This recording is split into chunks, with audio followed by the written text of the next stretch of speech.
Selamat hari Ibu buat kita semua, selamat beribadah pada hari Ibu ini, hari yang berusaha Tuhan. Kita patut bersyukur di hadapan Tuhan Yesus Kristus karena kita masih diberikan kesempatan, kesehatan, dan panjang umur. Suatu ini kita boleh melakukan segala pekerjaan kita. Dan pada hari ini, di hari yang berusaha Tuhan, mari kita bersekutu di rumah yang bersih di gereja kita. Mari kita persiapkan hati dan pikiran kita.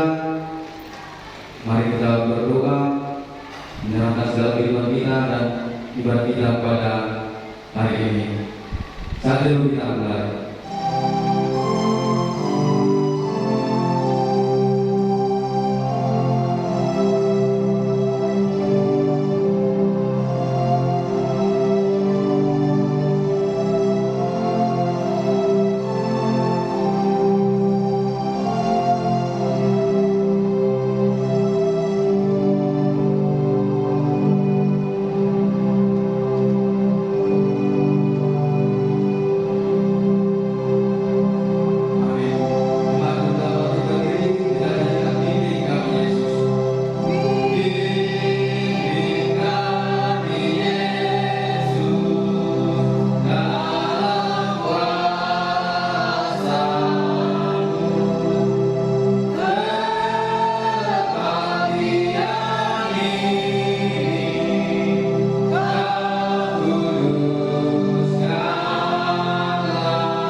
Aku mau bersyukur kepada Tuhan dengan segenap hatiku. Aku mau menceritakan segala perbuatanmu yang ajaib. Aku mau bersuka. Kita akan pujian buat Tuhan dan yang Metodis nomor 1 ayat 1 tambah 3. Beribu lidah patulah memuji Tuhan.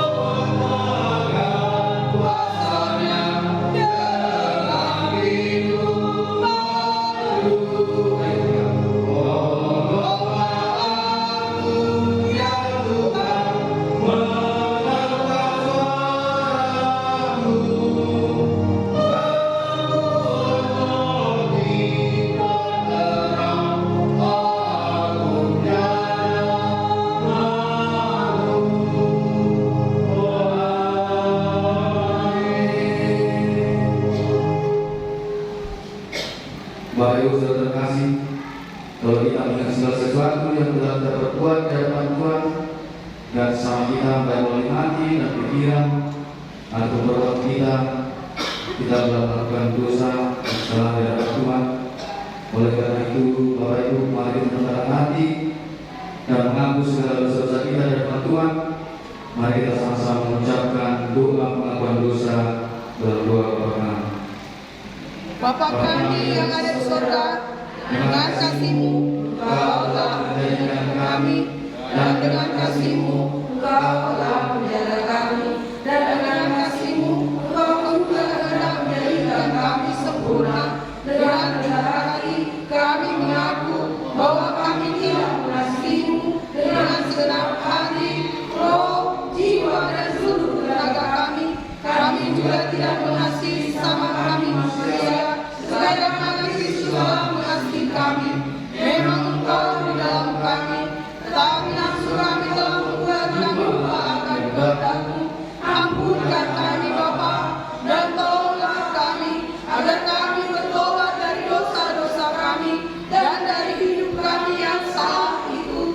Pimpinlah kami dengan roh-Mu, agar kami dapat berlaku seperti yang Engkau kehendaki, sehingga kami dapat masuk ke dalam kemuliaan yang sempurna daripada ciptaan-Mu. Demi Yesus Kristus Tuhan kami. Amin.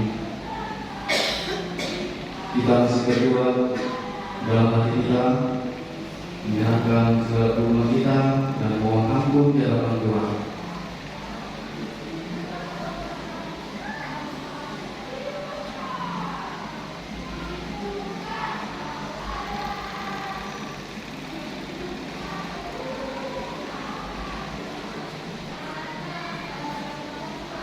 Oleh karena perindasan terhadap orang-orang yang lemah, oleh karena keluhan orang-orang miskin, sekarang juga aku bangkit. Firman Tuhan, aku memberi keselamatan kepada orang yang menghauskannya. Janji Tuhan adalah janji yang murni, bagaikan berat yang teruji, 7 kali dimurnikan dalam dapur peleburan di tanah. Mari kita bersama-sama mengucapkan doa yang diajarkan Kristus kepada kita dari doa Bapa kami yang di surga. Bapa kami yang ada di surga, dikuduskanlah nama-Mu, datanglah kerajaan-Mu, jadilah kehendak-Mu di bumi seperti di surga. Berilah kami pada hari ini makanan kami yang secukupnya, dan ampunilah kami akan kesalahan kami, seperti kami sudah mengampuni orang yang bersalah kepada kami. Dan janganlah bawa kami ke dalam pencobaan, tetapi lepaskanlah kami daripada yang jahat.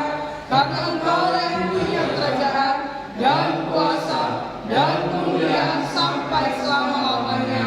Amin. Dari nomor 104 ayat 1 tambah 3, semua yang ditulis. Nanti ayat 3 kita sama-sama bagi.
Firman Tuhan yang menjadi ayat bersama-sama bagi kita ini yang tertulis di Mazmur 23 ayat 1 sampai 6.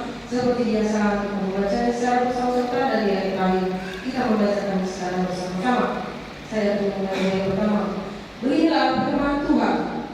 Mazmur 23 ayat 1 sampai 6. Tuhan gembalaku yang baik, Mazmur Daud. Tuhan adalah gembalaku, takkan kekurangan aku.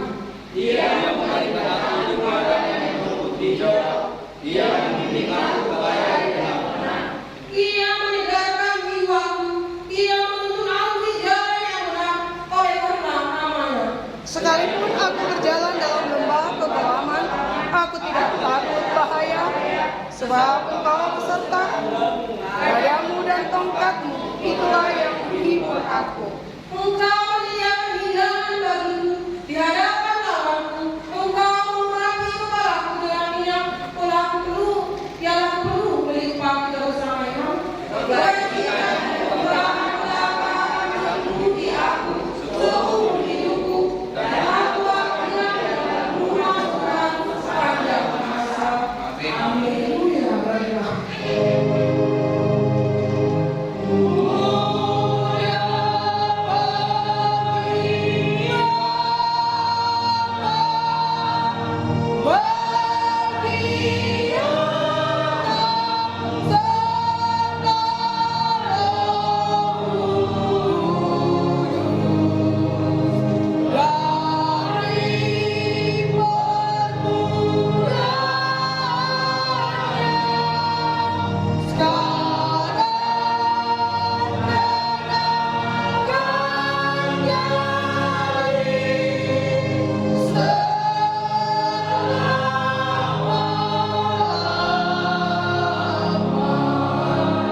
kekal. Amin. Tuhan kami persilakan dulu kembali. Firman Tuhan menjadi epistel ataupun menutup bagi kita di minggu ini yang tertulis di Efesus 5 ayat 8 sampai 14. Efesus 5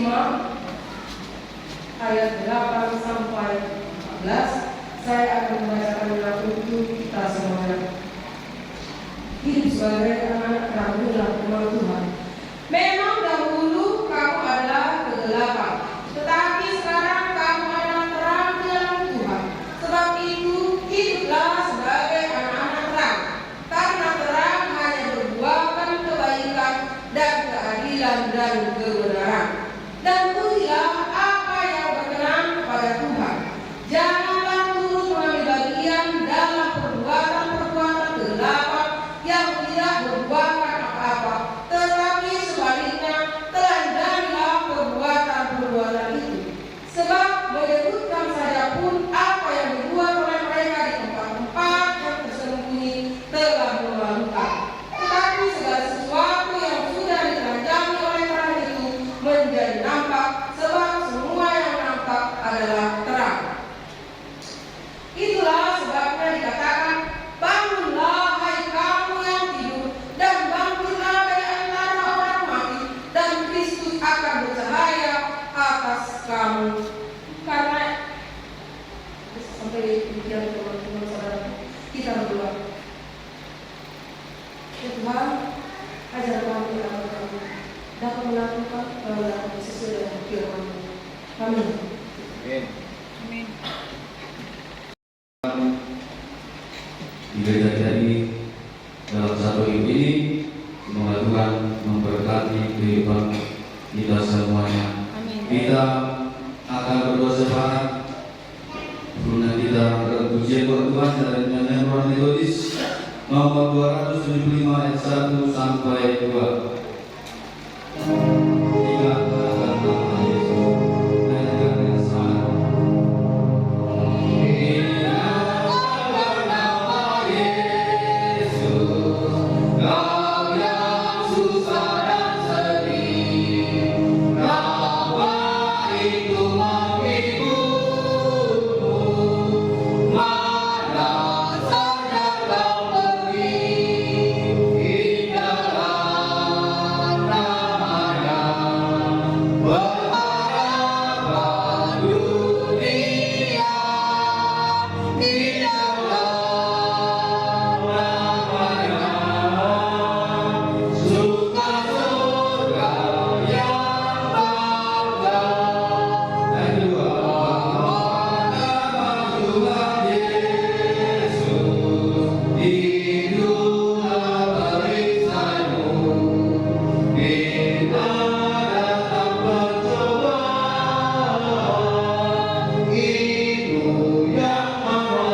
Melalui doa dan lagu, mohon Tuhan memberkati.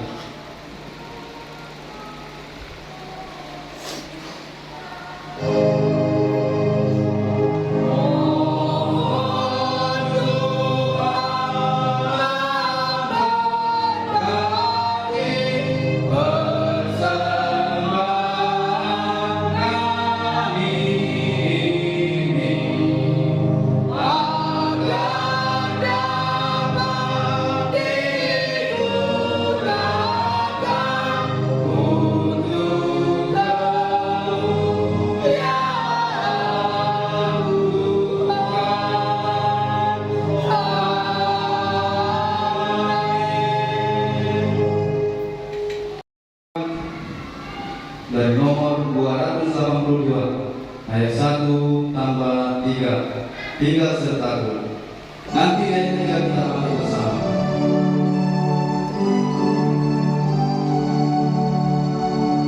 Tinggal sertaku, marilah serta, dalam hidup Tuhan tinggallah.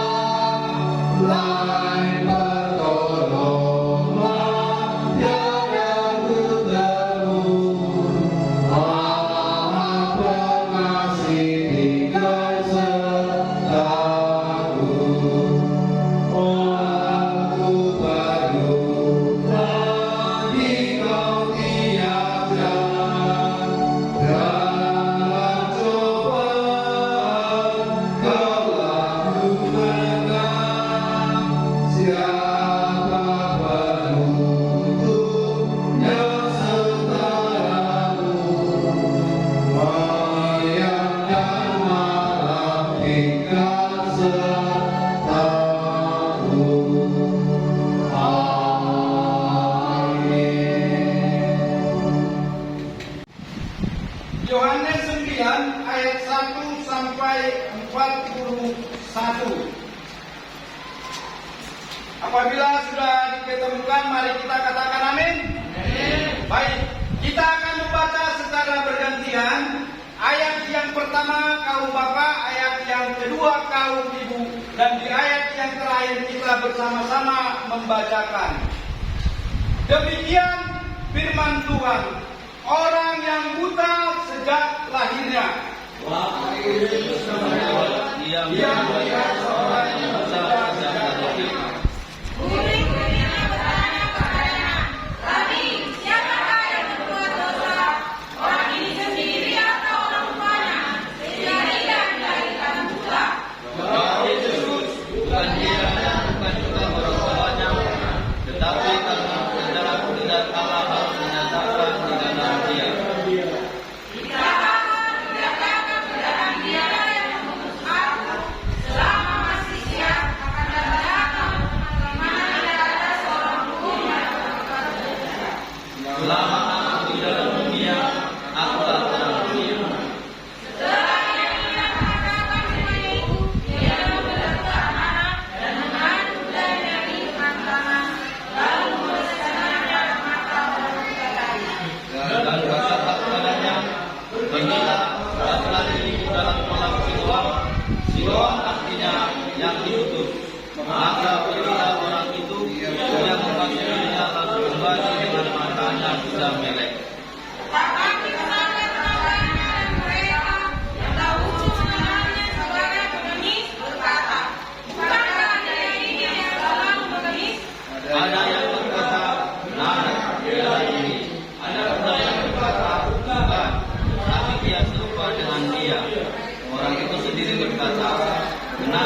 Tetapi orang-orang Yahudi itu tidak percaya bahwa tadinya ia buta dan baru dapat melihat lagi sampai mereka memanggil orang tuanya.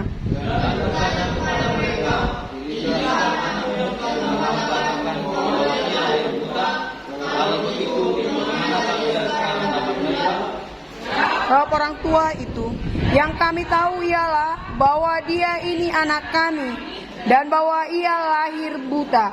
Tetapi bagaimana dia sekarang dapat melihat, kami tidak tahu, dan siapa yang memberikan matanya, kami tidak tahu juga.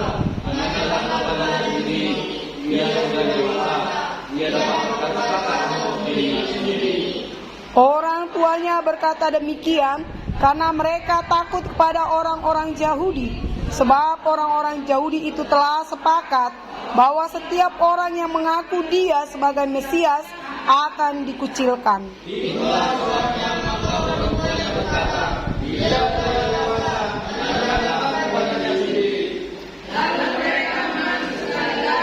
Orang yang tadinya buta itu dan berkata kepadanya, "Katakanlah kebenaran di hadapan Allah. Kami tahu bahwa orang itu orang berdosa."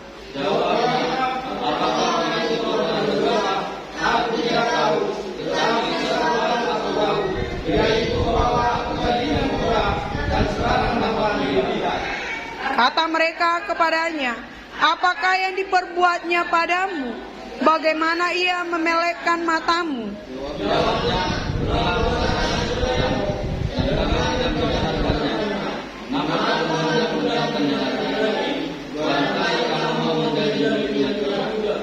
Sambil mengejek mereka berkata kepadanya, "Engkau murid orang itu, tetapi kami murid-murid Musa." Kami tahu bahwa Allah telah berfirman kepada Musa, tetapi tentang dia itu kami tidak tahu dari mana dia datang.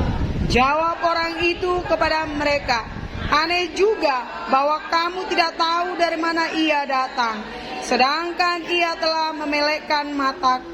Kita tahu bahwa Allah tidak berkenan pada orang berdosa, melainkan orang-orang yang benar dan yang melakukan kehendaknya.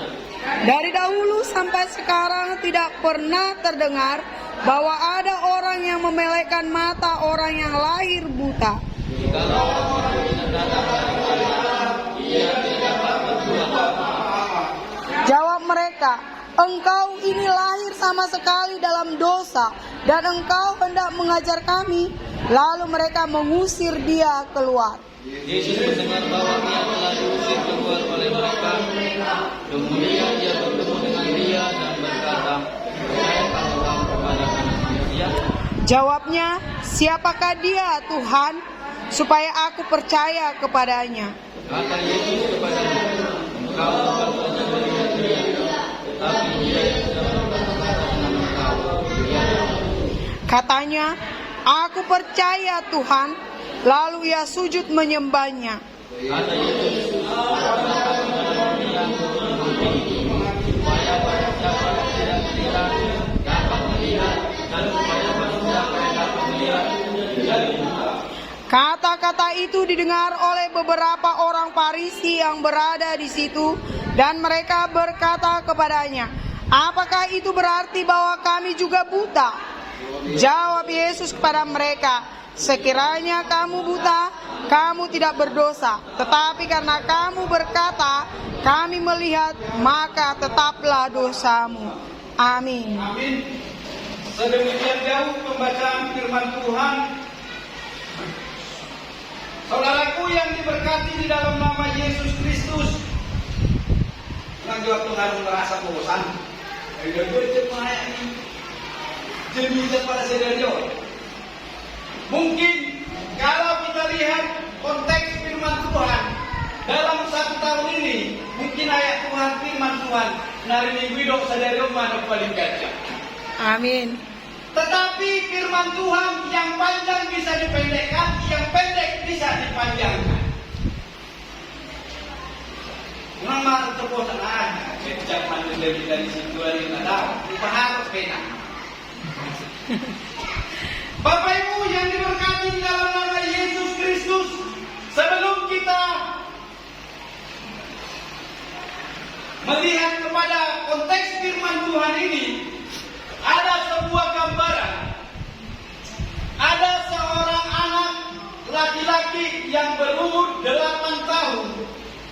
Dia lahir ke dunia dengan cacat fisik, buta dan cacat dan tidak dapat berjalan.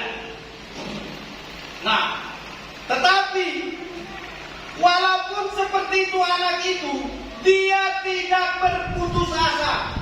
Dia tetap meminta pertolongan kepada Tuhan. Di dalam doanya meminta kepada Tuhan supaya Tuhan menunjukkan mukjizat di dalam hidup dia. Amin. Tetapi orang tuanya tetap membimbing, menuntun, mengajari anak itu. Memang termasuk anak ini menjadi anak yang pintar. Dia diajari membaca, kalau orang buta itu huruf apa namanya itu? Aksara. Boiler. Hah? Boiler. Braille. Huruf Braille. Dia belajar membaca dengan huruf Braille. Dia baca. Akhirnya anak ini pintar. Suatu saat ada perlombaan. Katakanlah perlombaan Indonesia Idol Cilik. Jadi dia diundang untuk memberikan kata-kata sambutan. Karena kepintaran anak ini, dia pun terpanggil untuk memberikan kata-kata sambutan sebelum acara Indonesia Idol Cilik dimulai. Anggo hosno nama saya Borus, aku lang salah. Borus na naik hosno. Jadi Romo Borus, Ijoma, dia panggil anak ini. Dia panggil, lalu dia datang bersama ibunya, dia duduk di kursi roda. Sesampainya di depan, dia berkata-kata. Dia bawa huruf Braille tadi. Ya, Braille. Dia pegang huruf Braille ini, dia pegang sambil mengucapkan kata-kata. Dia susun kata-kata yang begitu memukau hati orang-orang pada waktu itu yang berada di tempat itu. Bukan saja hanya terbakar, tetapi mereka semua meneteskan air mata. Wow, luar biasa kepintaran anak ini. Lalu terakhir dia berkata, saya percaya dan yakin kalau ibu saya ini akan selalu menjaga saya, selalu menuntun saya sampai kapanpun. Dan aku akan menanti-nantikan jawaban-jawaban doa-doa kami dengan ibu saya kepada Tuhan. Selama 8 tahun sudah saya berdoa kepada Tuhan untuk meminta suatu mukjizat terjadi kepada saya. Itulah kata-kata yang terakhir. Luar biasa kepercayaan anak ini kepada ibunya. Begitu juga konteks firman Tuhan kita pada minggu ini. Sebagai konteks firman Tuhan pada minggu ini, Yesus adalah terang dunia. Yesus adalah terang dunia. Di dalam firman Tuhan ini ada 2 model orang buta. Yang pertama itu buta secara fisik, yang artinya buta sejak dia lahir ke dalam dunia ini. Yang kedua, buta secara rohani. Saudaraku yang diberkati di dalam nama Yesus Kristus, kesembuhan yang dialami oleh orang buta ini, yang buta secara fisik, itu bukanlah karena dosa atau dosa-dosa orang tuanya sehingga dia mengalami kebutaan. Itu tadi dikatakan dalam firman ini. Maka ketika Yesus berjalan dengan murid-muridnya, maka muridnya berkata, "Guru, apakah dia itu karena dosanya atau dosa orang tuanya?" Buta secara fisik bukanlah karena dosa dan dosa orang tuanya. Kesembuhan yang dia alami, kesembuhan yang dia alami pada waktu itu adalah karena pengasihan Yesus Kristus kepada orang buta itu. Kuasa Allah ditunjukkan Yesus pada waktu itu kepada orang buta itu, bahwa Yesus adalah terang dunia. Yesus adalah harapan bagi orang-orang yang hidup di dalam kegelapan.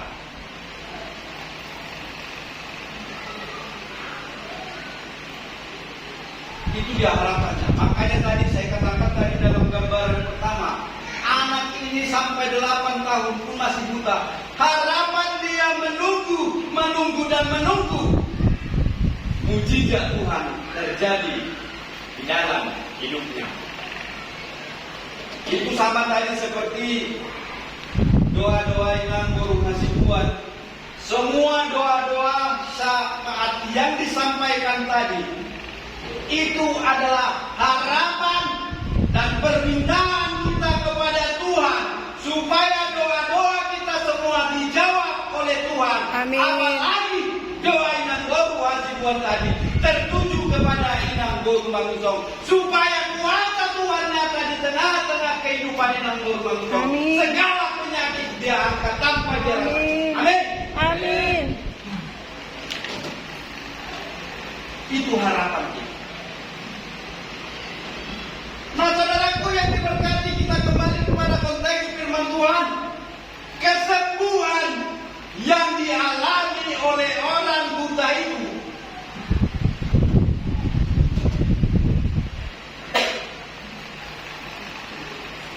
sekaligus adalah kuasa daripada Tuhan. Dan dia sebagai saksi di tengah-tengah orang banyak. Kesembuhan yang dia alami itu, dia adalah saksi dan sekaligus menjadi pembawa berita kebenaran Tuhan Yesus. Amin. Tadi terbukti, orang pun bingung tadi melihatnya. Bagaimana dia akan ingat budaya? Apakah dia yang buta dulu yang duduk di tabita itu? Apa kata orang buta itu? Orang buta itu tidak menyangka sedikit pun apa yang sudah dia rasakan di dalam hidup dia lewat kuasa Tuhan yang dia rasakan di dalam hidup dia.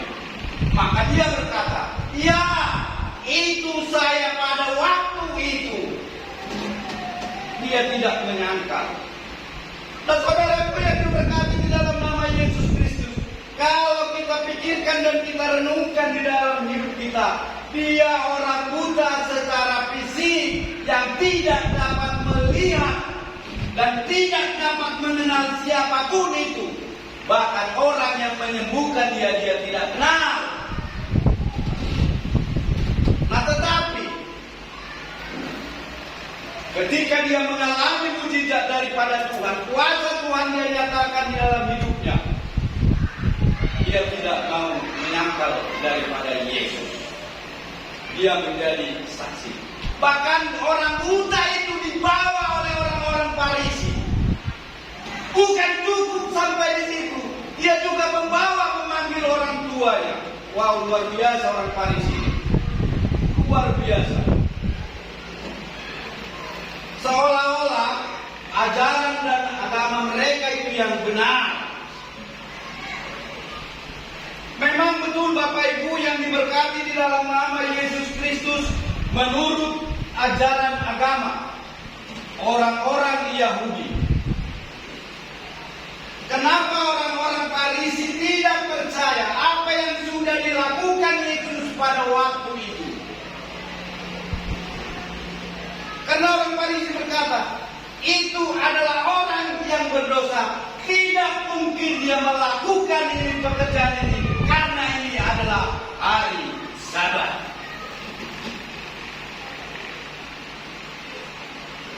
Memang kalau kita berbicara tentang hari Sabat, macam orang doang, macam orang dulu mari mengutus. Halai, kita tidak salah kalau kita mau bekerja di hari Sabat. Bunga bulan segerita, menorai. Nah kalau kita mengikuti ajaran orang Farisi, mungkin saja kalau anak ayam aja yang jatuh ke parit bisa kita biarkan, atau jatuh ke kolam kita diambil. Besok lagi. Wah saya mau larang ina lalas lipas. Kurang maju Tuhan, hari Sabat mencoba membaikkan waron itu. Tidak mungkin, tapi mari kita lihat dengan keadaan. Kalau hanya untuk menolong orang, itu tidak salah pekerjaan apabila dilakukan hari Sabat. Haleluya. Tidak salah Bapak Ibu. Ya saya jujur, saya pun pernahnya hari Minggu pulang dari gereja, saya bekerja juga. Tidak salah, yang penting kita sudah melakukan apa sesuai dengan hukum Taurat. Ingat dan putuskan hari Minggu, hari Sabat. Nah saudaraku yang diberkati di dalam nama Yesus Kristus.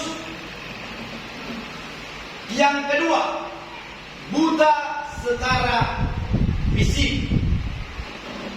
Nah, ini justru berbeda.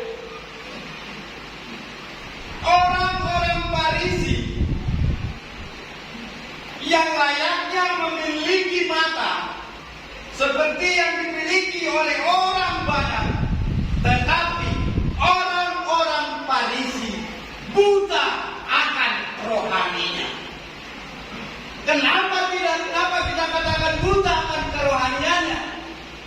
Ketika Yesus melakukan penyembuhan pada hari Sabat, mereka menyangka bahwa pekerjaan yang dilakukan Yesus itu bukanlah pekerjaan daripada Allah.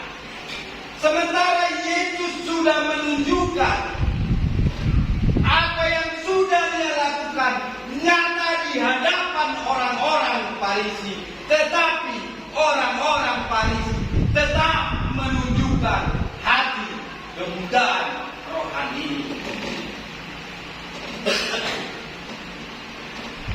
Mereka sedikit pun tidak percaya kalau memang dia betul-betul anak daripada Tuhan, kenapa dia lakukan pada hari Sabat? Itu saja alasan orang Farisi. Orang Farisi selalu menyangkal apa yang diperbuat dan dikerjakan oleh Yesus. Apalagi bagi orang Yahudi, semua yang dilakukan oleh Yesus pada waktu itu untuk menyembuhkan orang buta, Yesus meludahkan ke tanah, lalu Yesus menoleskan kepada orang buta. Kalau sistem orang Yahudi ini adalah pekerjaan yang najis. Tetapi ini ada semua adalah isyaratnya Yesus saja. Kenapa Yesus berbuat demikian? Karena manusia itu adalah diciptakan daripada tanah, akan kembali kepada tanah. Kenapa harus ke kolam Siloam? Yesus menyuruh orang buta itu untuk membantunya. Kenapa harus dengan air? Bukan tidak bisa Yesus berkata pada waktu itu, sembuhlah engkau. Bisa. Tetapi kenapa harus Yesus mengatakan, basuhlah dirimu ke kolam Siloam? Karena air adalah lambang kesucian. Gereja saja memakai air. Ketiga, pembaptisan kudus di gereja ini. Gereja mana? Semua gereja melakukan pembaptisan melalui air. Itu adalah gambaran Bapak Ibu. Jadi artinya, kalaupun orang Yahudi mengatakan segala air yang keluar dari mulut adalah najis, manusia yang hidup di dalam dunia ini semuanya najis dan berdosa. Hanya Tuhan Yesus yang mampu menyucikan kenajisan dan dosa-dosa dosa kita manusia yang Amin. Amin. Amin. Hanya Tuhan Yesus yang mampu. Oleh sebab itu Bapak Ibu yang diberkati di dalam nama Yesus Kristus, janganlah kita seperti orang Farisi yang selalu menimbang-nimbang orang lain, yang menganggap dirinya lebih suci, lebih kudus daripada orang lain. Bahkan Yesus sendiri ditimbangnya dengan timbangannya sendiri. Wah, luar biasa orang Farisi. Tetapi marilah kita Bapak Ibu menjadi orang buta secara fisik yang Tuhan sembuhkan, Tuhan mencelingkan dia.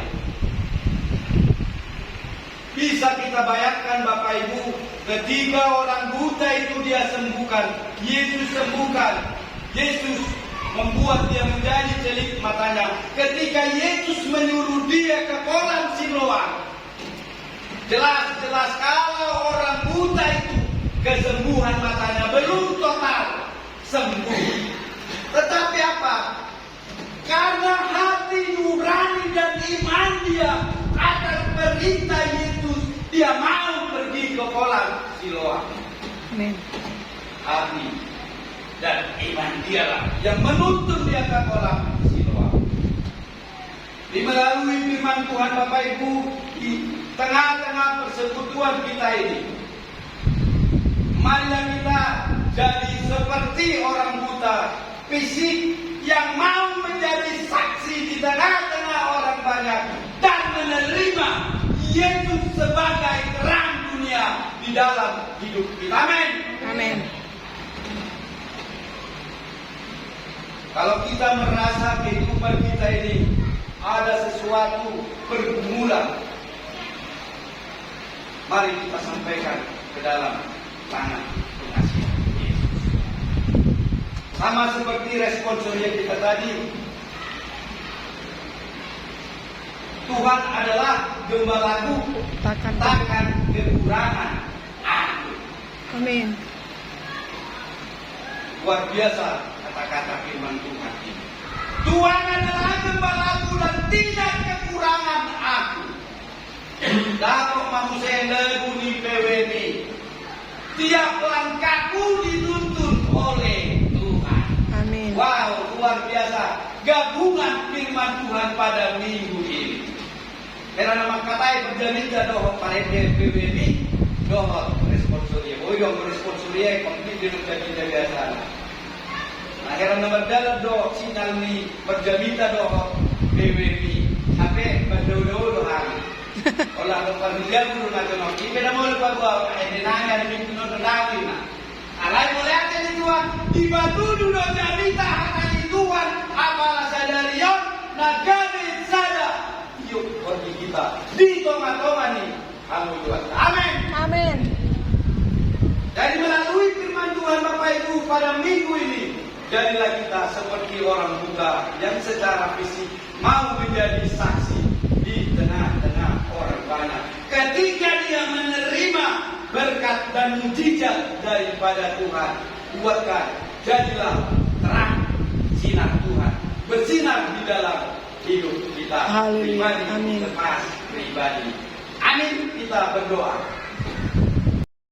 di tengah-tengah kehidupan kami. Terima kasih Tuhan, terima kasih Allah Bapa di surga. Kehidupan kami satu minggu ini kami serahkan ke dalam tangan pengasihan Tuhan. Begitu juga Tuhan, kami nanti akan melanjutkan ibadah evangelisasi kami di rumah saudara Harto Karoni. Kiranya Tuhan sertai kami di dalam perjalanan.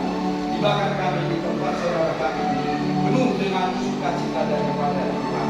Terima kasih Tuhan, dan pujilah Engkau. Amin.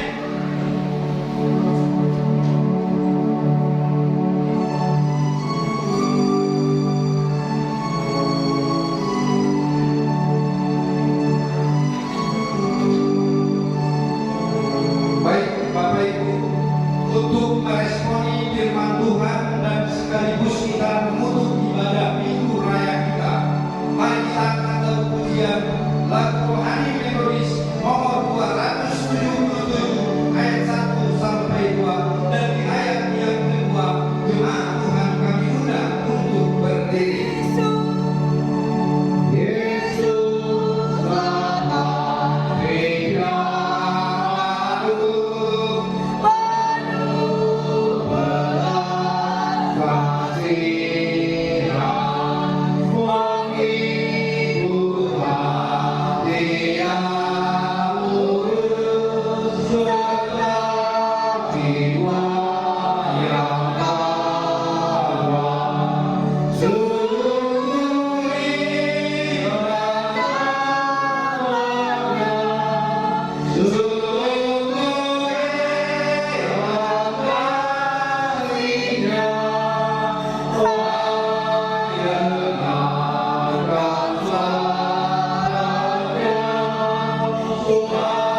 Kita akhiri ibadah kita bersama menyanyikan kepada Allah berpuji.